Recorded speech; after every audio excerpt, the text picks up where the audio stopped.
Hello everyone, कैसे हैं आप सभी लोग। आशा है कि आप बहुत अच्छे होंगे। आज 4 दिसंबर और 4 दिसंबर साल 2024 के करंट अफेयर इस पर्टिकुलर वीडियो में हम लोग पढ़ने वाले हैं। आइए दोस्तों, हम लोग हमारे आज के इस वैल्यूबल से सेशन की करते हैं शुरुआत। और सबसे पहला सवाल क्या होगा कि हाल ही में वित्तीय सेवा तक पहुंच सुनिश्चित करने और देश में सूक्ष्म लघु और मध्यम उद्यम यानी कि जो एमएसएमई इंडस्ट्री होती है इनके विकास को बढ़ावा देने के लिए राष्ट्रीय एमएसएमई क्लस्टर आउटरीच कार्यक्रम स्टार्ट किया गया है। मतलब क्लस्टर का मतलब होता है एक जैसे बहुत सारी इंडस्ट्री जो है ना, बंच ऑफ इंडस्ट्री जो है ना, इनको स्टार्ट किया गया है। यह कार्यक्रम वित्तीय सेवा विभाग यानी कि department of financial service department जो है और के साथ साथ कौन सा डिपार्टमेंट है जिन्होंने स्टार्ट किया है, ये स्टार्ट किया है सिडबी बैंक ने। सिडबी बैंक और department of financial service in दोनों ने मिलके इंडिया के अंदर जो छोटे और मझले उद्योग है ना, उनका उनके डेवलपमेंट के लिए कार्यक्रम अभी स्टार्ट किया है इन्होंने। सिडबी भारतीय लघु उद्योग विकास बैंक है। इस बैंक का हेडक्वार्टर कहाँ पे है? इस बैंक का हेडक्वार्टर है लखनऊ के अंदर। लखनऊ लखनऊ के अंदर जो है ना, इस बैंक का हेडक्वार्टर है। और इसकी अभी हाल ही में ना 6 नई ब्रांच भी बनी है, इसलिए भी न्यूज़ में था ये। 6 न्यू इसकी ब्रांच बनी है। कौन से राज्य के अंदर? कर्नाटक के अंदर। कर्नाटक के अंदर इसकी 6 नई ब्रांच बनी है। कर्नाटक में कौन कौन सी ब्रांच बनी है इसकी? एक तो इसकी ब्रांच बनी है तुमकुरु, तुमकुरु ब्रांच बनी है। एक इसकी ब्रांच बनी है रायचूर, ठीक है ना, रायचूर। रायचूर के अलावा इसकी एक ब्रांच बनी है शिवमोगा के अंदर, ठीक है ना, शिवमोगा। शिवमोगा के अंदर एक इसकी ब्रांच नई खुली है कलबुर्गी के अंदर, ठीक है ना, कलबुर्गी।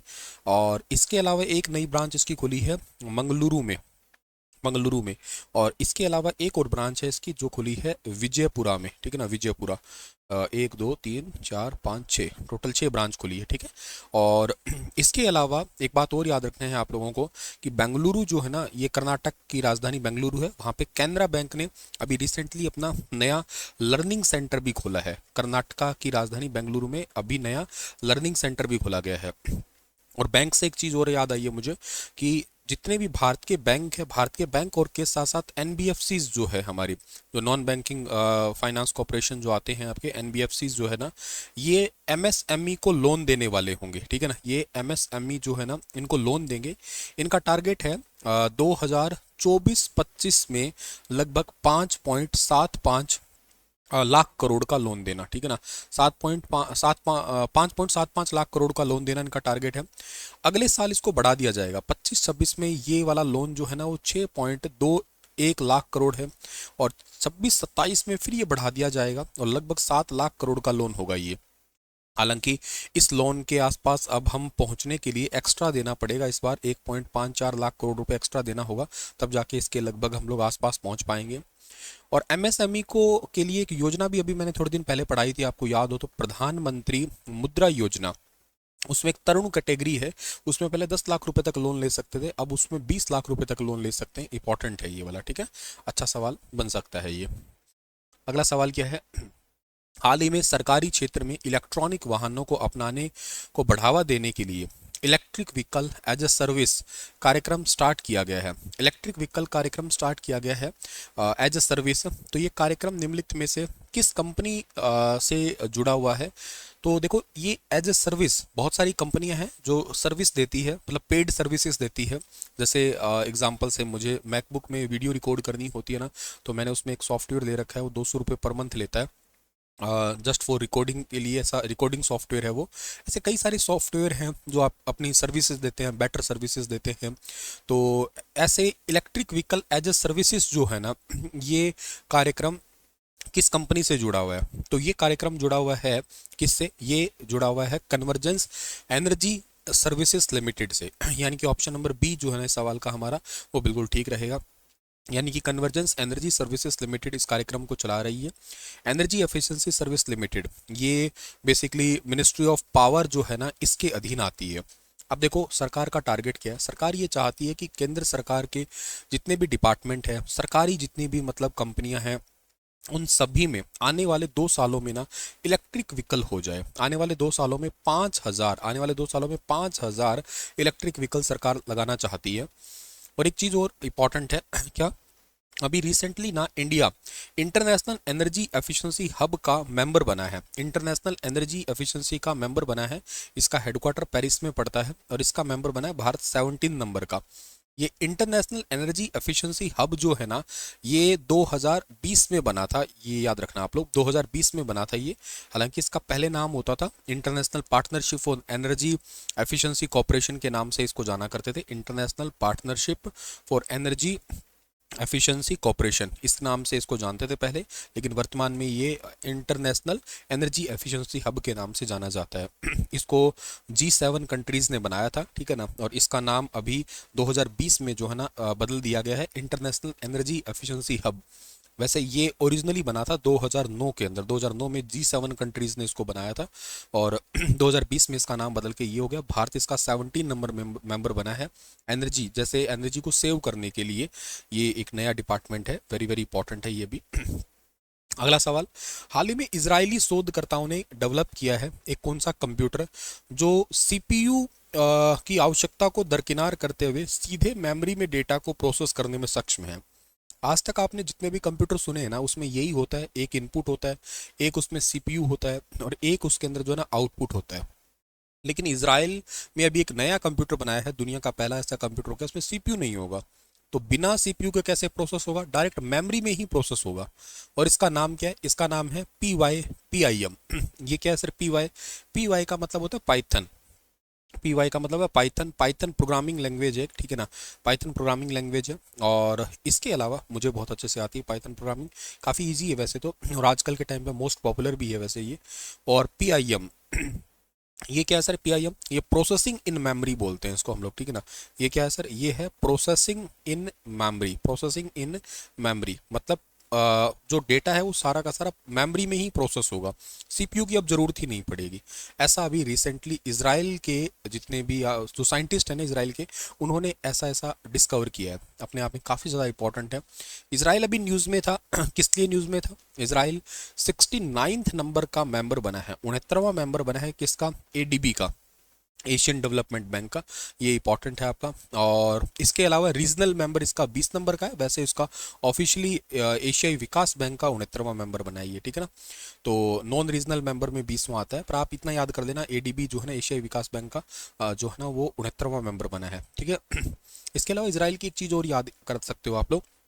इसराइल की जो एरोस्पेस इंडस्ट्रीज है, इसराइल एरोस्पेस इंडस्ट्रीज जो है ना, IAI, इसराइल एरोस्पेस इंडस्ट्री, और भारत की एक कंपनी है भारत इलेक्ट्रॉनिक्स लिमिटेड। ये दोनों मिल के जो है ना, इन्होंने एक जॉइंट वेंचर लगाया है medium range surface to air missile बनाने के लिए। Medium range surface to air missile बनाएंगे दोनों ये। और इनका जो जॉइंट वेंचर है ना वो कहाँ पे लगा है? इनका जॉइंट वेंचर लगा है दिल्ली के अंदर। मतलब इसराइल और भारत इलेक्ट्रॉनिक्स लिमिटेड, ये भारत इलेक्ट्रॉनिक्स लिमिटेड भारत की कंपनी है, भारत की एक नवरत्न कंपनी है, याद रखना आप लोग, नवरत्न कंपनी है ये। रक्षा मंत्रालय के अधीन आती है ये कंपनी, ठीक है। इवन एक बात और याद रखना, भारत और इसराइल ने मिलके, इंडिया और इसराइल ने मिलके एक वाटर टेक्नोलॉजी सेंटर भी बनाया है। और वो वाटर टेक्नोलॉजी सेंटर सेटअप किया कहाँ पे?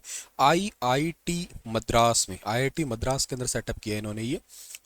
IIT Madras water technology centre setup किया है ये। अगला है कि अभी रिसेंटली विदेश मंत्रालय, मिनिस्ट्री ऑफ एक्सटर्नल अफेयर ने निम्नलिखित में से किस शहर में बिम्स्टेक ऊर्जा केंद्र, बिम्स्टेक एनर्जी सेंटर स्थापित करने के लिए एक समझौते पर साइन किए हैं? तो ये सेंटर होगा कहाँ पे? बेंगलुरु में सेटअप होगा। मतलब केंद्रीय ऊर्जा अनुसंधान केंद्र होगा, जहाँ पे एनर्जी से रिलेटेड जो है ना वो रिसर्च किए जाएंगे, कैसे एनर्जी को सेव किया जा सकता है, फ्यूचर एनर्जी जो है ना वो फ्यूचर एनर्जी पे काम करें, रिन्यूएबल एनर्जी पे काम करें, उसके लिए जो है ना एक सेंटर सेटअप किया गया है बेंगलुरु के अंदर। बिम्स्टेक, बिम्स्टेक का वैसे भारत में दूसरा सेंटर है। इससे पहले ऑलरेडी एक सेंटर 2007 में बिम्स्टेक जो है ना वो सेटअप कर चुका है। ये इसका दूसरा सेंटर है भारत के अंदर, ठीक है। तो ये पॉइंट आप लोग याद कर सकते हो। अच्छा, और क्या इंपॉर्टेंट बात हो सकती है आपकी बिम्स्टेक की? पहले तो एक बिम्स्टेक का ये इंपॉर्टेंट हो सकता है कि बिम्स्टेक में कंट्री कितने आते हैं। बिम्स्टेक के अंदर ना टोटल 7 देश आते हैं। टोटल इसके अंदर 7 देश आते हैं। और 7 देश कौन कौन से आते हैं? एक इसमें बांग्लादेश आता है, एक इसमें आता है भारत ही आता है, इंडिया आता है, एक इसके अंदर जो है ना हमारा पड़ोसी है म्यांमार आता है, ठीक है ना। इसके अलावा और इसमें कौन सा आता है, और इसमें श्रीलंका आता है, श्रीलंका आता है इसके अंदर। इसके अलावा नेपाल भी इसका जो है ना मेंबर है, नेपाल भी। और इसके अलावा थाईलैंड, थाईलैंड जो है ना वो भी इसका मेंबर है, थाईलैंड भी मेंबर है। एक दो तीन चार पाँच छः, एक देश और रह गया है, बांग्लादेश, बांग्लादेश हो गया है, भारत, और कौन सा देश है सर नेपाल हो गया है, और भूटान, भूटान नहीं किया ना, हाँ, भूटान, भूटान भी तो आता है, भूटान भी आता है। अच्छा अच्छा, बिम्स्टेक बना कब था? बिम्स्टेक जो है ना 1997 में बना था। हेडक्वार्टर कहाँ पे है इसका? हेडक्वार्टर इसका ढाका, ठीक है ना, ढाका के अंदर इसका हेडक्वार्टर है। 2007 में दिल्ली में ऑलरेडी सेटअप कर चुके हैं ये, 2007 में दिल्ली में जो है ना ऑलरेडी एक सेटअप कर चुके हैं। अब इनका बेंगलुरु में दूसरा सेंटर है, वो सेटअप हुआ है। हाल ही में भारतीय वायुसेना C295 फुल मोशन सिमुलेटर सुविधा का उद्घाटन निम्नलिखित में से किस स्थान पे किया गया है? ये किया गया वायुसेना स्टेशन आगरा के अंदर। ये जो फुल मोशन सिमुलेटर होता है ना, इसका मतलब क्या होता है? जहाँ पे जहाज उड़ाने की ट्रेनिंग दी जाएगी, ठीक है, तो C295 उड़ाने की ट्रेनिंग दी जाएगी यहाँ पे। और ये जो C295 जो है ना, ये कौन सी कंपनी बना रही है? इस कंपनी का नाम है एयरबस, ठीक है ना, एयरबस, एयरबस कंपनी बना रही है ये। और भारत क्या कर रहेगा? एयरबस से टोटल 56 जो है ना ऐसे ऐसे C295 है, ये ऐसे ऐसे एयरक्राफ्ट खरीदेगा, ठीक है ना, एयरक्राफ्ट खरीदने वाला है, ठीक है ना, एयरक्राफ्ट खरीदेगा। इसमें से भारत 56 में से ना 16 तो बने बनाए खरीदेगा, जो एक्चुअली स्पेन के अंदर बनेंगे, स्पेन में बनने वाले, स्पेन में एक्चुअली असेंबल किए जाएंगे। स्पेन के अंदर एक जगह है आपका सेवेली, इसके अंदर ना असेंबल किए जाएंगे ये वाले। और इस इसमें से 40 जो है ना ये भारत में बनेंगे, भारत के वडोदरा में बनेंगे, भारत के वडोदरा में बनेंगे। इसको बनाएगी कौन सी company? Tata advance system limited, TASL, Tata advance system limited, ये कंपनी इसको भारत में बनाएगी। ये क्वेश्चन इंपॉर्टेंट है, ये भारत में कौन सी कंपनी बनाएगी? टाटा एडवांस सिस्टम लिमिटेड जो है ना ये भारत के अंदर बनाएगी कंपनी। 40 भारत के अंदर बनेंगे, ठीक है, तो ये भी याद रख लेना आप लोग। और इसके अलावा India Spain year of tourism जो है ना, इस साल 2026 को हम सेलिब्रेट करेंगे, India Spain year of tourism. और India Asian year of tourism 2025 को सेलिब्रेट करेंगे, ठीक है ना। ये दो बात भी आप एडिशनली याद कर सकते हो। यूनेस्को ने अभी रिसेंटली वैश्विक शिक्षा निगरानी report, global education monitoring report 2024 के अनुसार कितने बच्चे या युवा स्कूल से बाहर रहते हैं, मतलब स्कूल ही ज्वाइन नहीं किया उन्होंने?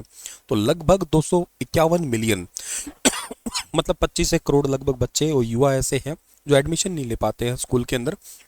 हालांकि बहुत सारे एजुकेशन जागरूकता प्रोग्राम के चलते हुए 1% की इनमें कमी तो आई थी कि पिछले 10 सालों के अंदर कि कुछ लोग स्कूल में एडमिशन ले पाए थे, लेकिन वो बहुत ज़्यादा ऐसा एडमिशन लेने वाली बात नहीं है। हर 4 में से एक स्कूल ऐसा है जिसमें बुनियादी सुविधा भी नहीं है। लेटेस्ट आंकड़ों के अनुसार माना जाए तो बुनियादी सुविधा क्या होती है? स्कूल के अंदर पीने का पानी जो है ना, पेयजल है, वो साफ़ होना चाहिए। के साथ साथ जो है स्कूल में साफ़ सफाई जो है ना, साफ सफाई ये प्रॉपर होनी चाहिए। तो ये हर 4 में से एक स्कूल ऐसा है दुनिया का, पूरी दुनिया का, ये जिसके अंदर ये आंकड़ा नहीं मैच करता है। और इसके अलावा पिछले 10 सालों में जो मिडिल एजुकेशन है ना, उसको पूरा करने वाले जितने अडल्ट है ना, उनका परसेंटेज 5% बढ़ गया है। और कम आय वाले जो देश हैं वो लगभग 2022 में एक स्टूडेंट के ऊपर केवल $55 जो है ना वो खर्चा हुआ है उनका। और जो हाई इनकम वाले कंट्रीज है ना, उनका लगभग जो है ना $8,543 का खर्चा हुआ है पर स्टूडेंट के ऊपर। ये नए आंकड़ों के अनुसार पता लगा है, ठीक है। और इसके अलावा दुनिया में हर 10 में से 4 देश ऐसे हैं जो अपने जो पब्लिक उनका खर्चा है ना, उसका 15% से भी कम शिक्षा पे खर्च करते हैं। ये भारत की अगर मैं बात करूं तो भारत ना अपनी GDP का 4.5% एजुकेशन पे खर्च कर रहा है। भारत का टारगेट है इसको 6% करना, ठीक है ना, 6% करना टारगेट है ये। और आगे बढ़ते हैं, अगला सवाल हमारा क्या है कि हाल ही में डोनाल्ड ट्रंप अमेरिका के राष्ट्रपति जो है ना वो के रूप में चुन लिए गए हैं। किस नंबर के? अमेरिका के राष्ट्रपति 47वें नंबर के जो है ना वो चुन लिए गए हैं।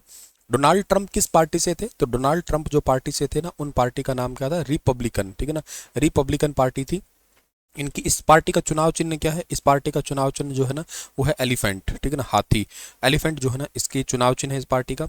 और इन्होंने हराया किसको है? इन्होंने हराया कमला हैरिस को, ठीक है ना, कमला हैरिस को जो है ना इन्होंने हराया है, याद रखना।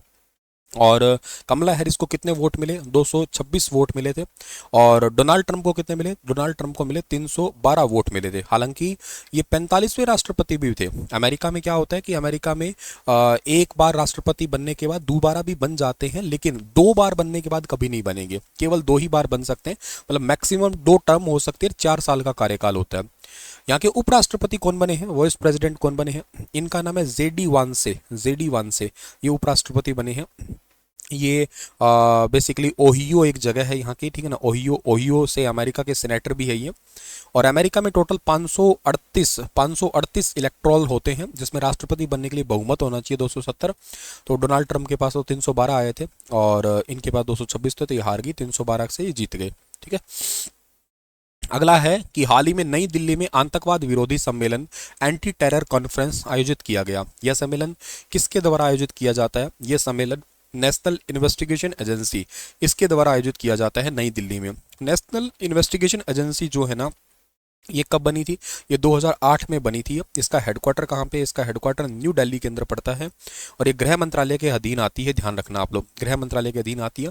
ऐसे सम्मेलन 26/11 हमले के बाद में जो है ना, वो लगभग इंडिया में हो रहे हैं। हालिया जानकारी के अनुसार निम्नलिखित में से किसे 55वें भारतीय अंतर्राष्ट्रीय फिल्म महोत्सव international film festival of India में सत्यजीत रे लाइफ टाइम अचीवमेंट अवार्ड से सम्मानित किया गया है? तो ये सम्मानित किया गया है फिलिप नॉइस को। 20 से 28 नवंबर तक इंटरनेशनल फिल्म फेस्टिवल हुआ था, गोवा में हुआ था। इस बार का फोकस कंट्री ऑस्ट्रेलिया था और इस बार का थीम था young film makers the future is now. Young film maker future is now. और जो फिलिप नॉयस है ना, ये ऑस्ट्रेलिया के फिल्म मेकर ही है एक्चुअली, ठीक है ना। ऑस्ट्रेलिया के फिल्म मेकर ही है ये। गोवा में ये सम्मेलन हुआ है आपका।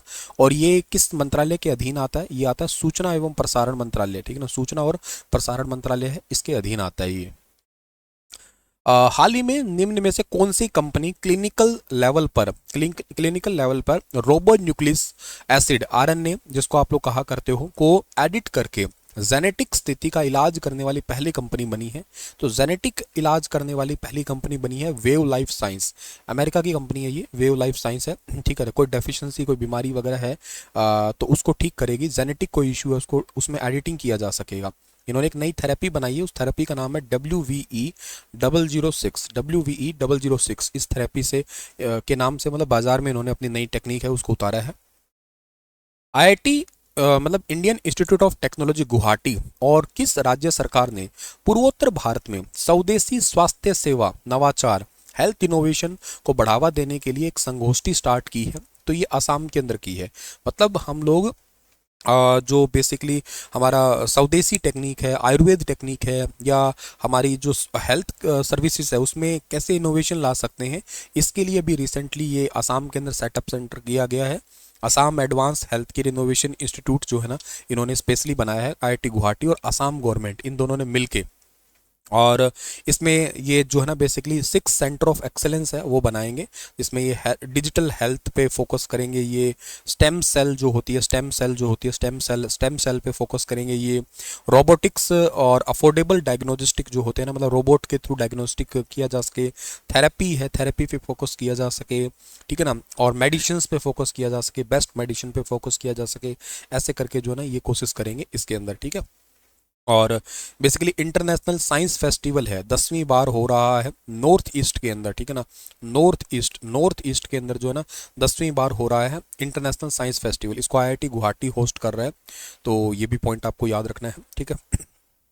हाल ही में निम्नलिखित में से इंटरनेशनल हॉकी फेडरेशन का अध्यक्ष किसे बनाया है? इंटरनेशनल हॉकी फेडरेशन का अध्यक्ष बनाया गया है तैयब इकराम को। ये मकाऊ कंट्री के हैं, मकाऊ के हैं। और इंटरनेशनल हॉकी फेडरेशन का हेडक्वार्टर कहाँ पे है? स्विट्जरलैंड के अंदर, स्विट्जरलैंड के अंदर लुजाने नाम की जगह वहाँ पे। और इंटरनेशनल हॉकी की अभी रिसेंटली एनुअल मीटिंग भी हुई थी, ठीक है ना। एक एनुअल मीटिंग भी हुई थी, वो कहाँ हुई थी? वो हुई थी मस्कट के अंदर। मस्कट कहाँ पे? ओमान की राजधानी है। 49वीं इनकी कांग्रेस, जिसको बोला करता 49th एनुअल कांग्रेस मीटिंग है, वो हुई थी। अभी रिसेंटली वर्ड सेलिंग के अध्यक्ष किसे बनाए गए हैं, तो वर्ड सेलिंग जो है ना, इसके अध्यक्ष बनाया गया है ली कान हाई को। ली कान हाई वर्ड सेलिंग का हेडक्वार्टर लंदन के अंदर है। दुनिया में नौकायान के लिए एक ऑफिशियल बॉडी है ये वाली, जो आपकी वर्ड सेलिंग है, इसके अध्यक्ष बनाए गए हैं ली कान हाई। ये चाइना के हैं और 4 साल के लिए अध्यक्ष बनाए गए हैं इनको, ठीक है, 4 साल के लिए अध्यक्ष बने हैं ये। हर्षवर्धन अग्रवाल को निम्नलिखित में से किस संगठन का अध्यक्ष चुना गया है, तो इनको बनाया गया फिक्की का अध्यक्ष बनाया गया है, federation of Indian chambers of commerce and industry. FICCI कब बना था सर, फिक्की बना था 1927 के अंदर, फिक्की 1927 में बना था। जीडी बिड़ला और पुरुषोत्तम ठाकुरदास के द्वारा महात्मा गांधी जी के कहने पे इसको बनाया गया था, और इसके अध्यक्ष अभी हर्षवर्धन अग्रवाल है। और ये एक नॉन गवर्नमेंटल ऑर्गेनाइजेशन है एक इंडिया में, ठीक है ना, इंडिया के अंदर जो है ना एक नॉन गवर्नमेंटल ऑर्गेनाइजेशन के रूप में काम करती है फिक्की, ये भी याद कर सकते हो आप लोग। और आगे बढ़ते हैं, अगला सवाल। हाल ही में औद्योगिक गलियारा विकास यानी कि national industrial corridor development corporation और उत्तर प्रदेश राज्य औद्योगिक विकास प्राधिकरण में प्रमुख क्लस्टर विकसित करने के लिए साझेदारी किसके साथ की है, ये की है आगरा और प्रयागराज के साथ में। यहाँ पे टोटल 11 इंडस्ट्रियल कॉरिडोर जो है ना ये बनाए जाएंगे। तो ये बेसिकली जो यूपी गवर्नमेंट है या यूपी का औद्योगिक विकास प्राधिकरण है ना, इसके साथ मिलके प्रयागराज और आगरा के अंदर ना ये अमृतसर कोलकाता इंडस्ट्रियल कॉरिडोर का पार्ट है। और यहाँ पे इंडस्ट्रियल कॉरिडोर बनेगा जिसमें ज़्यादा से ज़्यादा इंडस्ट्री ग्रो की जाएगी, जिससे जो इकोनॉमिक है या हमारा जो औद्योगिक विकास है वो दोनों ही बढ़ पाएंगे। हाल ही में टेलीमेटिक्स विकास केंद्र, जिसको सी डॉट कहा करते हैं हम लोग, सी डॉट ने अभी रिसेंटली जो है ना वो linearised amplifier technology service private limited के साथ में मिलके समझौता किया है। इसका उद्देश्य है 5G IR2 फ्रिक्वेंसी बैंड के लिए डिजाइन किए गए एक अभिनव मिलीमीटर और wave power amplifier chips IP core के विकास पर ध्यान केंद्रित करना है। तो ये कंपनी का नाम है आपका जिलिनर India technology service private limited. Basically इन्होंने एक पावर एम्पलीफायर चिप बनाई है, ये पावर एम्पलीफायर चिप बनाई है IIT रुड़की के साथ में मिलके भी ये काम कर रहे हैं ये। और ये पावर एम्पलीफायर चिप जो है ना ये हमारे आने वाले टाइम के अंदर जो है ना वो हाई फ्रिक्वेंसी बैंड है ना उसके ऊपर काम आएगी ये। हाल ही में प्राप्त जानकारी के अनुसार भारतीय नौसेना ओडिशा के पुरी स्थित ब्लू फ्लैग बीच पर अपनी दुर्जय समुद्री क्षमताओं का परिचालन और शक्ति ऑपरेशन स्ट्रेंथ को प्रदर्शन करने के लिए तैयार है। तो ये बेसिकली परिचालन प्रदर्शन भारतीय नौसेना ने पूरी ब्लू फ्लैग बीच जो है ना उसके अंदर ये किया है। और नया मतलब ये परिचालन प्रदर्शन नाम का एक अभ्यास जो है ना इन्होंने किया है यहाँ पे अभी ओडिशा के अंदर, ठीक है। और अगला सवाल आपका है कुछ और भी है, जैसे कुछ तट भी हैं आपके, वो अलग से आप याद करना चाहो तो कर लेना, PDF में दे दूंगा।